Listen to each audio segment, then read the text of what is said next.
আমাদের এই সমাজটা এতটা কলুষিত হওয়ার ধার প্রান্তে পৌঁছে গিয়েছে, আমরা এখন প্রতিযোগিতা নেমে গিয়েছি।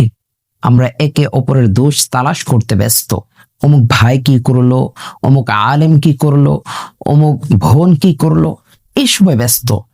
মনে হয় আমরা একটা প্রতিযোগিতায় নেমে গিয়েছি। আমাদের ইলেকট্রনিক্স মিডিয়াগুলো, আমাদের ব্যক্তিগত ফেসবুক, ইউটিউব, টুইটার, টিকটক, প্রত্যেকটা প্ল্যাটফর্মে আমরা গুনাহের সাইলাবের মধ্যে পড়ে গিয়েছি। অথচ আল্লাহ পাক রব্বুল আলামিন এবং রাসূলুল্লাহ সাল্লাল্লাহু আলাইহি ওয়াসাল্লাম আয়াতে কারিমার মধ্যে এবং হাদিসের মধ্যে একাধিক জায়গায় এটা নিয়ে ধমকি দিয়েছেন।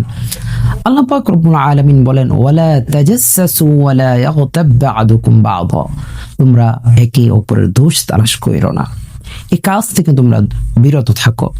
অথচ আমরা দেখা যায় একজনের দোষ পেলেই এটা আমরা প্রচারের দায়িত্ব ব্যক্তিগতভাবে নিয়ে নিই, আমরা প্রচার করার দায়িত্ব নিয়ে নিই। অথচ বলা হয়েছে কেউ যদি কোনো গুনাহ করে গোপনে এবং আল্লাহ পাক রব্বুল আলামিনের কাছে যদি এটা ক্ষমা চেয়ে নেয় এবং এটার মাধ্যমে যদি মানুষের কোনো ক্ষতি না হয়, কোনো সমস্যা না হয়, তাহলে আল্লাহ পাক রব্বুল আলামিন এটা মাফ করে দেন।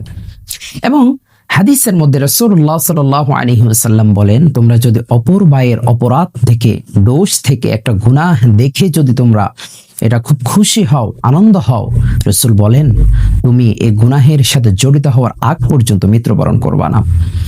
এবং অন্য জায়গায় রাসূলুল্লাহ সাল্লাল্লাহু আলাইহি ওয়াসাল্লাম বলেন, তোমরা যদি অন্যের দোষ দেখে এটা নিয়ে উপহাস করো, রাসূল বলেন আল্লাহ পাক রব্বুল আলামিন তাকে হয়তো মুক্তি দিয়ে দিবেন, তোমাকে বিপদের মধ্যে, তোমাকে পরীক্ষার মধ্যে ফেলে দিতে পারেন।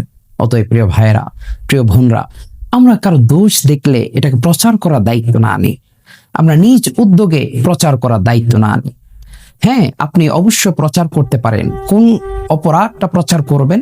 যে অপরাধের মাধ্যমে সমাজের ক্ষতি হবে, রাষ্ট্রের ক্ষতি হবে, মানুষের ক্ষতি হবে, পরিবারের ক্ষতি হবে, আপনি এটা অন্যকে জানানোর উদ্দেশ্যে, অন্যকে অবগত করার উদ্দেশ্যে এবং তাকে সংশোধনের উদ্দেশ্যে এই বিষয়টা আপনি জানাতে পারেন। হ্যাঁ, আপনি সাক্ষী দিতে হবে এবং আপনি যদি সাক্ষ্যটা না দেন, অনেক মানুষের ক্ষতি হয়ে যাবে, এই অপরাধটা ছেয়ে যাবে, তখন আপনি এই কাজটা করতে পারেন। অন্যথায় আমরা কখনো অন্য ভাইয়ের দোষ নিয়ে পরিচর্চা করব না। হতে পারে এই দোষটা আমার মধ্যেও চলে আসতে পারে।